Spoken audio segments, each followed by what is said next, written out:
दोस्तों, पंजाब में कांग्रेस के लिए जीत बेहद ज़रूरी है और कांग्रेस में जीतना है ना, तो कुछ कदम उठाने बेहद ज़रूरी है और उन कदमों पर बात भी होना बेहद ज़रूरी है। कई बार पार्टी ऐसे नेताओं को इग्नोर कर जाती है जो दरअसल सच में पार्टी के एसेट होते हैं। जब बाद में मौका छूट जाता है तब सिर्फ बात ही होती है। और दूसरी बात, जब बीजेपी आपको यूं लगने लगे ना कि मैदान छोड़ रही है, तो समझ लो कहानी कुछ और पक रही है और बात कुछ और हो रही है। नमस्कार, मेरा नाम है प्रदीप चौहान। दरअसल राहुल गांधी को पूरे भारत में ऐसे ही नेताओं की तलाश है और ऐसे ही नेता चाहिए। और इस वक्त अगर कहीं पर सबसे ज्यादा सख्त जरूरत है ऐसे नेताओं की, तो उस राज्य का नाम है पंजाब। क्योंकि पंजाब में फरवरी से पहले पहले विधानसभा चुनाव होने, यानी आपके पास गिन के 6 महीने, मान के चलिए 6 महीने बचे हैं और 6 महीने पहले स्थानीय निकाय के चुनाव आते हैं। तो नतीजा ये आपके सामने है। आम आदमी पार्टी और कांग्रेस के बीच में जो फासला है, वो फासला आप खुद देख लीजिए, 958 और 397 वार्ड का। एक रेड अलर्ट कांग्रेस के लिए पंजाब की जनता ने दिखा दिया। अच्छा, इनमें जो म्यूनिसिपल कॉरपोरेशन है वो बड़े शहरों वाले नहीं है, याद रखिएगा। मोहाली और को छोड़ के अगर आप देख रहे हो, ना लुधियाना, ना जलंधर मुख्य, ना अमृतसर, ना रोपड़, जो मेन शहर है वो नहीं है। ये रूरल से लगते म्यूनिसिपल कॉरपोरेशन और नगर पंचायतों के चुनाव है। पंजाब में कांग्रेस के लिए रेड अलर्ट पब्लिक ने दे दिया है कि अब नहीं तो फिर कभी नहीं, ये सोच लीजिए। ये कांग्रेस के लिए क्लियर मैसेज है। इसलिए कल राहुल गांधी ने जब कांग्रेस के 5 सीनियर नेताओं को, 5 वो जो मुख्यमंत्री के दावेदार बनते, साथ में प्रभारी, दिल्ली बुलाया, दिल्ली तलब किया, क्लास ली, सबकी क्लास ली। प्रताप सिंह बाजवा नाराज होकर निकल गए। हालांकि प्रताप सिंह बाजवा अब सफाई दे रहे हैं कि वो इसलिए वहां से जल्दी निकले कि भाई उनकी एक विधानसभा, खुद की जो विधानसभा है कादियां, उसमें अभी नॉमिनेशन शुरू हुए, उसमें जून में चुनाव होने, इसलिए वो जल्दी निकल आए थे। पर जून में चुनाव होने हैं, जून में मतदान होना है 13 जून को। ऐसी भी क्या जल्दी थी कि रातों रात मीटिंग छोड़कर भाग आए आप? मीटिंग से ज़्यादा रातों रात आपको कुछ करना था। खैर चलिए, उनकी जस्टिफिकेशन दे रहे हैं तो हम मान लेते हैं। बाकी सबकी क्लास लगाई। सिर्फ क्लास लगाने से कुछ होगा? मुझे नहीं लगता। दरअसल आप ये समझिए कि कांग्रेस के पास संसाधनों की कमी है। कांग्रेस बीजेपी नहीं है जिसके पास हजारों हजार करोड़ है। अगर नेताओं की कमी भी है तो पैसे के जरिए उन कमियों को ढका जा सकता है।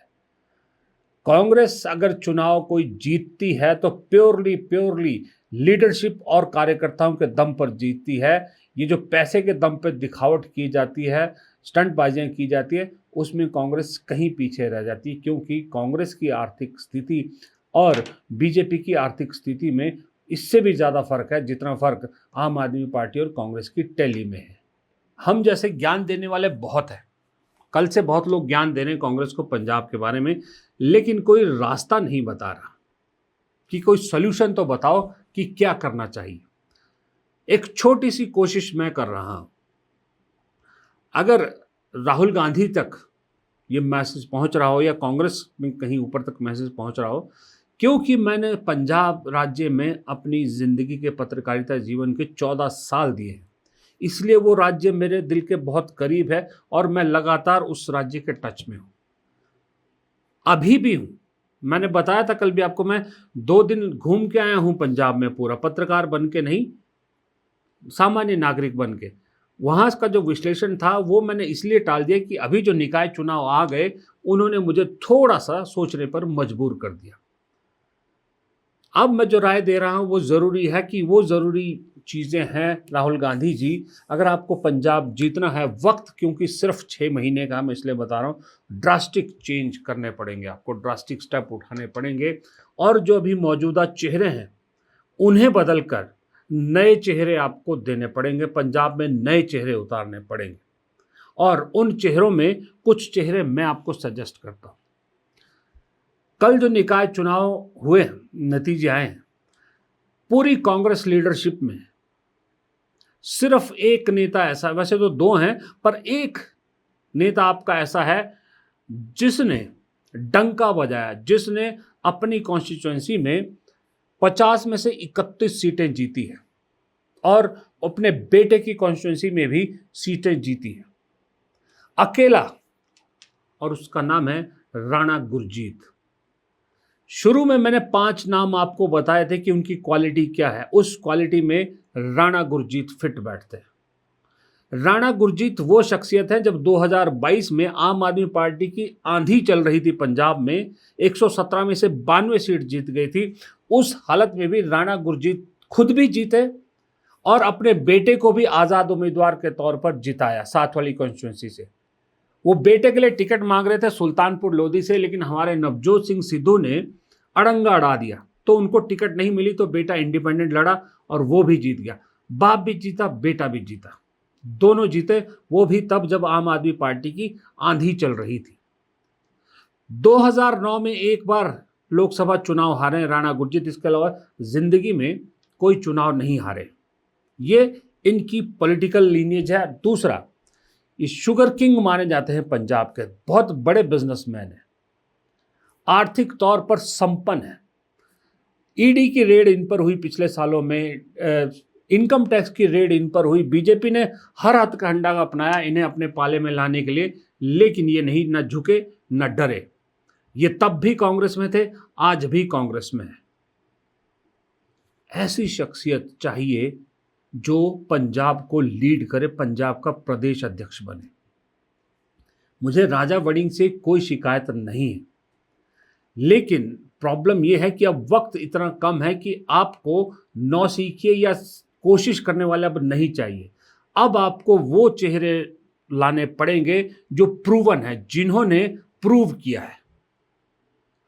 उम्र 74 साल है राणा गुरजीत की। मैं ये नहीं कह रहा कि राणा गुरजीत आपके मुख्यमंत्री के चेहरे हों, कतई नहीं कह रहा, वो राहुल गांधी की स्कीम ऑफ थिंग्स में नहीं बैठते, लेकिन प्रदेश को लीड करने के लिए, प्रदेश अध्यक्ष के पद के लिए इस वक्त राणा गुरजीत से बेहतर कोई नहीं है। ये आर्थिक रूप से, राजनीतिक रूप से, स्ट्रैटेजी के रूप से, सब चीज़ों से, और सबसे बड़ी बात, सबको साथ लेके चलने में भी राणा गुरजीत फिलहाल तो जो अलग अलग टुकड़ों में बटी कांग्रेस है उन सब से बेहतर चॉइस लग रहे हैं।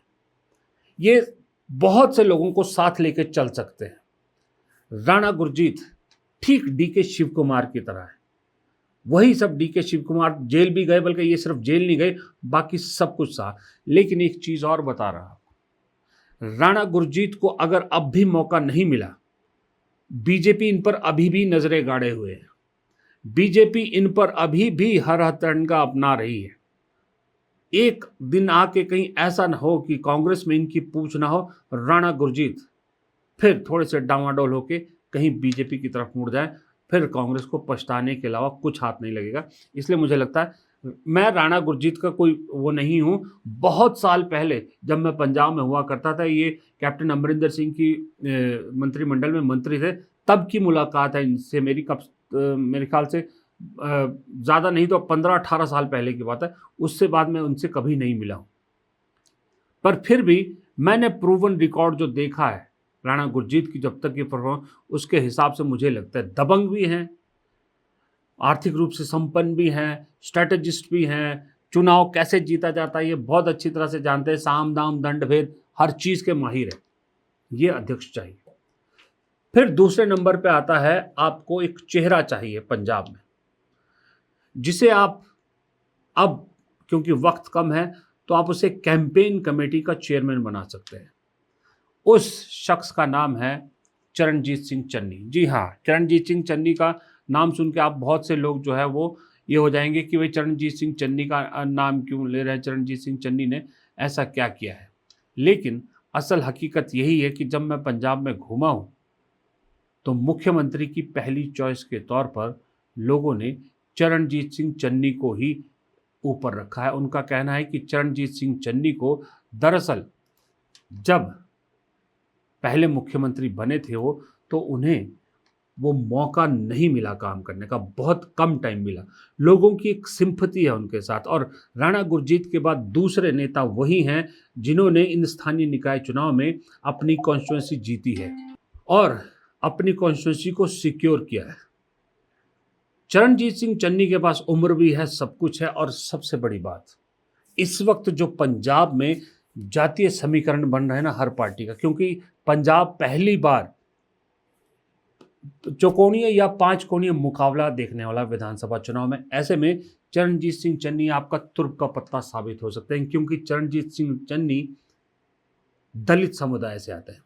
आप सोचिए, आपका अपना अध्यक्ष अगर आप राणा गुरजीत को बनाते हैं या राजा वड़िंग को भी रखते हैं, वो जट सिख, अकाली दल के अध्यक्ष सुखबीर बादल जट सिख, आम आदमी पार्टी के भगवंत मान जट सिख, बीजेपी का अब तक हिंदू अध्यक्ष था वो भी जट सिख पर लौट आया है। उसने भी केवल सिंह ढिल्लों को बनाकर जट सिख को बनाया है। और जट सिख की कुल आबादी में, पंजाब की कुल आबादी में जो उनका हिस्सेदारी है वो 21% के आसपास है। 21% पंजाब की आबादी में जट सिख है।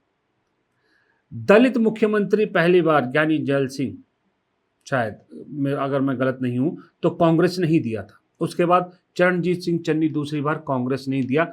और पंजाब की पॉपुलेशन में, इस देश में किसी राज्य में सबसे ज़्यादा अगर दलित पॉपुलेशन कहीं है तो वो पंजाब में है, तकरीबन 31.9%। सब जट सिख को जा रहे हैं, आप दलित चेहरा चुनिए, जट सिख आप प्रदेश अध्यक्ष बनाइए, मुख्यमंत्री का चेहरा चरणजीत सिंह चन्नी को बनाइए। उन्हें अभी मुख्यमंत्री मत घोषित कीजिए, उन्हें आप कैंपेन कमेटी का चेयरमैन बनाइए, लेकिन उससे सिग्नल साफ हो जाएगा कि चरणजीत सिंह चन्नी रेस में है। ये दूसरा आपको चेहरा बदलना होगा। तीसरा, आपको कैंपेन कमेटी में एक और चेहरे को एडजस्ट करना पड़ेगा या किसी और तरह से, वो है विजेंद्र सिंगला। राहुल गांधी भी इन पे बहुत भरोसा करते हैं और हिंदू चेहरा है। पंजाब में सुनील जाखड़ जब से कांग्रेस से गए हैं, बीजेपी में चले गए, कांग्रेस के पास कोई हिंदू चेहरा, बड़ा हिंदू चेहरा नहीं है, जो तकरीबन 12 से 14% आबादी है जिसकी।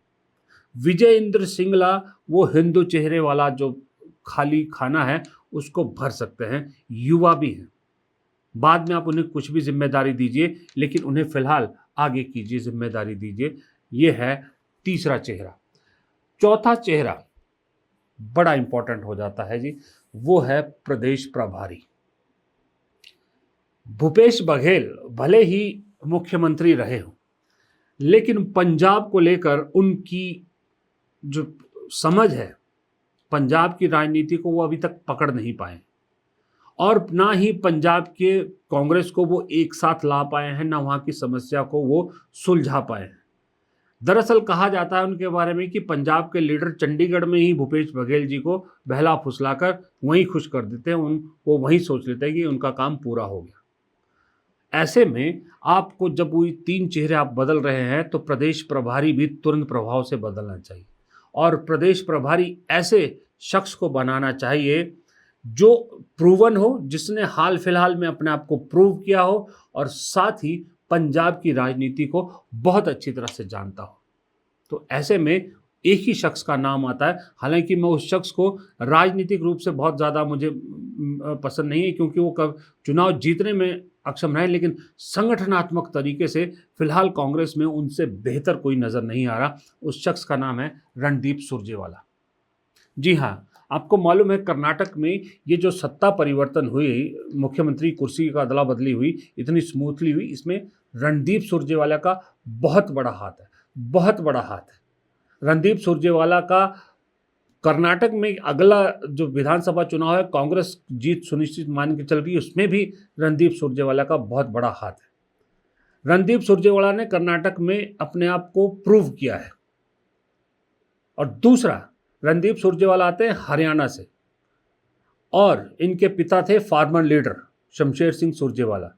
पंजाब की राजनीति में जब जॉइंट पंजाब था, जब हरियाणा पंजाब एक था, उस वक्त वो पंजाब के बड़े नेता हुआ करते थे, फार्मर लीडर।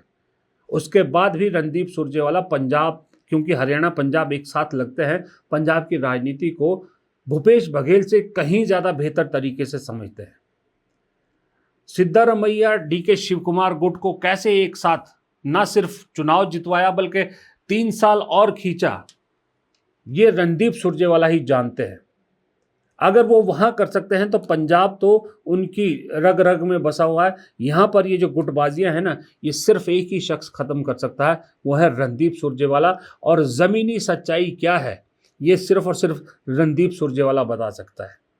इसलिए रणदीप सुरजेवाला को तुरंत, कर्नाटक का मामला सलट गया, कर्नाटक में किसी और को प्रभारी बनाइए, रणदीप सुरजेवाला को तुरंत पंजाब की ड्यूटी लगाइए, पंजाब में उन्हें प्रभारी बनाइए इमीडिएट तरीके से।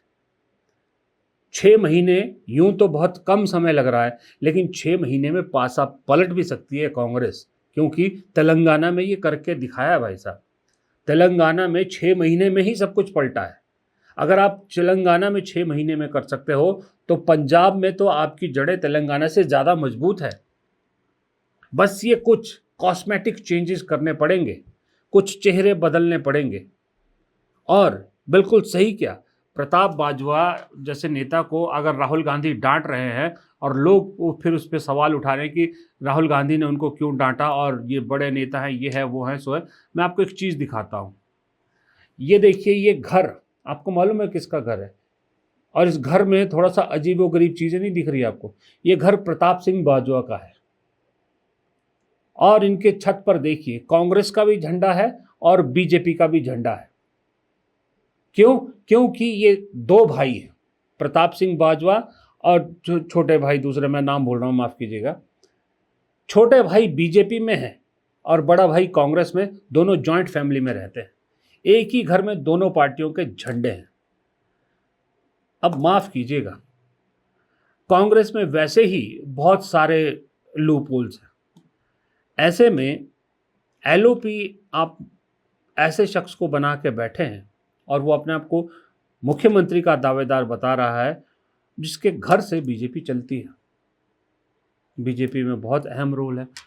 तो फिर आप कैसे आप विश्वास करोगे? तो मुझे कोई ज़्यादा फ़र्क महसूस नहीं होता कि अगर प्रताप सिंह बाजवा को एलओपी रख भी लीजिए, क्योंकि अब एलओपी का कोई रोल ज़्यादा है नहीं, लेकिन प्रताप सिंह बाजवा के थोड़े से पर कतरने ज़रूरी थे। अब आपको यहाँ एक चीज़ और समझनी पड़ेगी कि बीजेपी ने जो अभी पंजाब में किया है वो खेल क्यों किया। बीजेपी पंजाब में क्या पीछे हट रही है?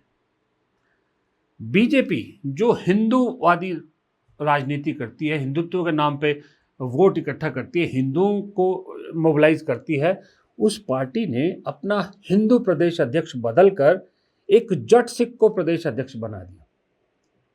सुनील जाखड़ जो पंजाब के आज की डेट में सबसे बड़े हिंदू नेता हैं, सबसे बड़े अक्रॉस द पार्टी, उन्हें हटाकर जो है ढिल्लों को बना दिया, केवल सिंह ढिल्लों। केवल सिंह ढिल्लों वो जो अपनी विधानसभा जीतने के लिए भी किसी बड़े नेता का सहारा लेते हैं। बाहर तो छोड़िए उनका क्या इम्पैक्ट होगा, अपने के लिए भी जीतने के लिए किसी और का सहारा लेना पड़ता है उन्हें। सिर्फ जट सिख है इसलिए उन्हें बना दिया गया। ये बीजेपी ने क्यों किया?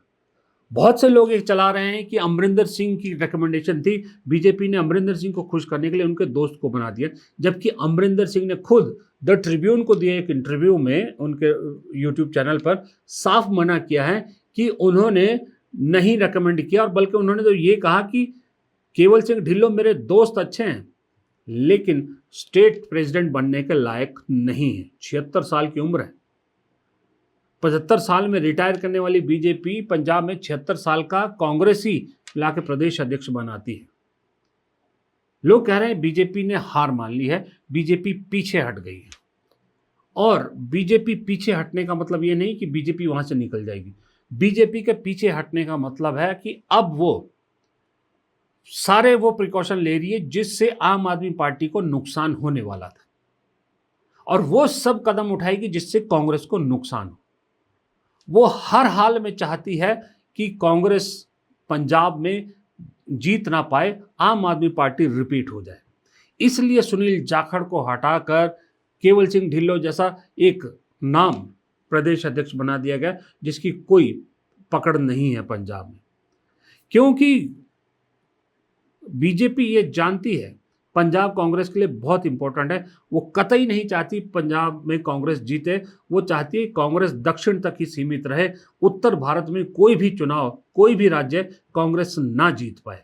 इसलिए अब उस काम पे बीजेपी शुरू हो गई है, बहुत तगड़े तरीके से शुरू हो गई है। आप सोचिए कि जब पंजाब का और विश्लेषण करें तब इसकी बात करेंगे, पर एक छोटा सा जिक्र अभी कर देता हूँ, वीडियो लंबा ना हो जाए, छोटी बात रखूंगा कि जो गुरमीत राम रहीम है, बाबा राम रहीम, गुरमीत राम रहीम, उन्हें बार बार पैरोल क्यों मिल जाता है?